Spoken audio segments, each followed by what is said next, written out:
I'm making no bones about it. This is definitely the worst season I've ever been involved in football, without a doubt. So to actually kind of get something from it all, and from all the turmoil, and from all the the stuff that's gone out here, fantastic achievement. On a personal level, Joe, how difficult have the last few months been for you? Obviously you've missed out now for quite a while watching from the sidelines. It must be frustrating, the most frustrating thing for a player. Yeah, it is very hard. I mean, I've had injuries since pre-season, and I've been diagnosed with different things, and I have one sort of diagnosis to the next, and really it wasn't a major thing, but it definitely held me back, and I never felt physically comfortable, and when we're doing sprinting drills or tackling, I never really felt comfortable enough to be myself. So it has hindered me for a lot of the season. And ever since the Bows game at home where we lost, I come off after 2 minutes. Since then, I really knew I had to do something about it. And look, I suppose I went through different sort of scenarios with the surgeon, and I had to go to a different surgeon, and that's not good. And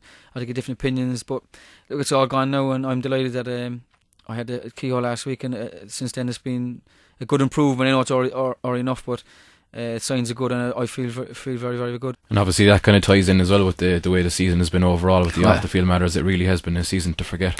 Oh, absolutely. It's one of those you have to draw a line under it. And to be honest, if you actually thought about what goes on over here, look, you'd actually go insane in some parts. I mean, I don't really want to get into it too much on radio, because I don't think it's the time and the place. And also people have probably heard of it and sick of us talking about it. Mm-hmm. The time and the place is really sit down in a meeting with the people who own the club and really have it out with them, and that's just the way it has to be, I suppose, at the end of the season. And we'll see what happens. But I hope to God that the club still goes on and has to go from strength to strength, because if it gets any worse, in my opinion, there won't be a club here. That's the way it is.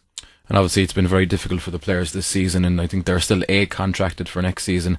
I suppose those contracts mightn't mean a lot given what's going on, but do you see yourself here beyond next season? I would like to think so. I mean, I said it as well on probably papers before. If I didn't leave in July, when the club was really going to wind up, it was close to then I wasn't going to leave, and I just don't see myself leaving. But it's like everything else. If there's no job to go to, then obviously you'll have to look at it. But from my point of view, I'd love to stay here. I've got a 2-year contract. I know a lot of lads have got contracts, and they've got a year or two to go on that as well. So, and they feel the same. I think everyone wants to stay here. And as I said, if you're going to go through it this season and go through what we did, then really you can't get any worse. Surely it's only going to be onwards and upwards. That's what we hope. Would you have faith in the chairman to have learned from what's gone on this season and to maybe turn it around for next season? I have no comment on that really. I'm not in a position to be saying that on air. As look, I mean, I think he's done well, and he's come in when we needed to come in. But obviously, no, we need an extra push, and time will tell. And at the end of the season, I hope that we all get to sit down with the players' point of view and the chairman and the people who run the club, and let's draw a line under, as I said, and let's work from there. And you mentioned there as well, Joe, that back in June, July, the whole squad was pretty much on the transfer list, and let's talk about yourself moving on. Were you close to leaving the time? To be honest, I was closer leaving to St. Pat's the year before that than leaving it. I had one or two offers or of interest or whatever, but it's like everything else, I suppose, in life. Your priorities change. I became a daddy, so it's not as easy. I can just pick up and go and do what I want. I have to look at all scenarios, and it's one of those just didn't appeal to me, and I just thought, look, I'm better off staying here, and we'll see what happens come the off season next few weeks. And on a personal level now, just thinking ahead to next season, you're coming into your late 20s now. It's a time when a lot of guys, especially in your position in midfield, will peak in their careers. It's going to be a huge season for you. I mean, you must be positive really about heading into next season and getting the job done on the field. Yeah, I mean, first and foremost, I hope that we have a good squad to compete, because I mean, no matter how good an individual is, you're not as good as a team, and you need your best players. There's no doubt about that. I mean, we have very, very good players in our squad, and young players and who are hungry. So, you just look at, you got Billy Denny, you got Kevin Long. I mean, I don't see Kevin being here, but you have Shane Duggan, you have Gareth Cambridge. These are all young fellas who really want to do well for themselves, and it's great that they train well. But I mean, from my own point of view, it takes a whole collective sort of unit. If you come into training every day and you've got the right coaches, the right managers to push you, have the right sessions on, the right intensity, and you've got good players who want to work and who want to achieve things, then that makes it easier for everybody. Whereas I've had before in previous regimes under managers that where you come in and really they probably want a game of golf rather than they want a game of training. And that's the problem. That's the problem with professional sport in this country, and especially soccer.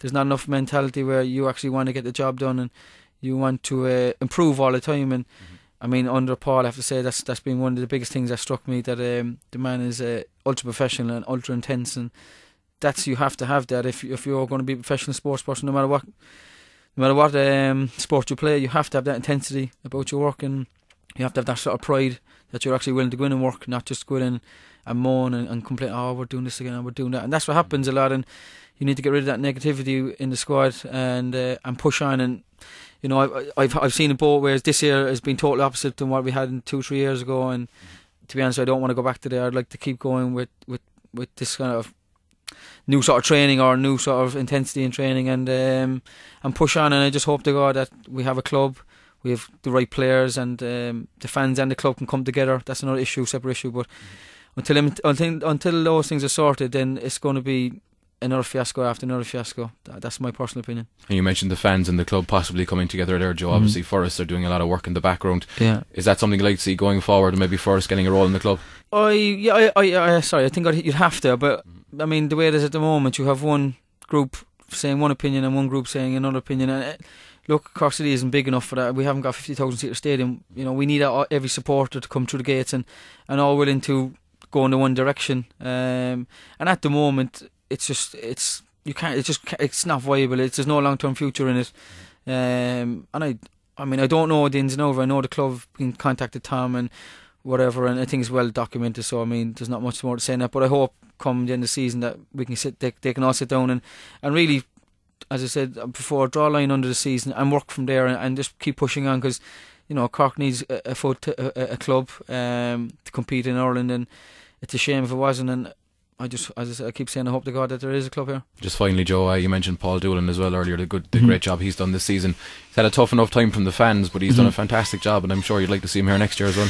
Yeah, exactly. I think I'll go on record and say it. He's by far the best manager I've had in this country. There's no one would even compare to him, to be quite honest. I mean, the stuff that we do in training, the analysis that he has in the game, the knowledge of the game. I'm definitely become a better player. Or else I'm more aware of what happens on a football pitch because of him. That's not me saying that, you know, I'm looking for brownie points for Paul. I just think I respect the man at what he does at a professional level. And it's an incredible achievement. He kept the squad together, really, and it's easy through all the stuff that's gone on to kind of waver every day by and let things go. But he has, and he stuck to his principles since day one.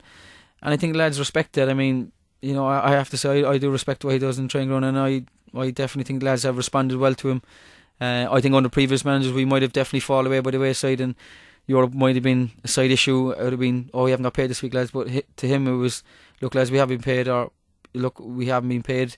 You still have got to do the job, and people respect you more. And I think people have given us good applause this year, and I think we deserve it. As a squad, we do deserve it, and I just hope he's here next year. But can I see that? You know, it's fairly slim, I have to say.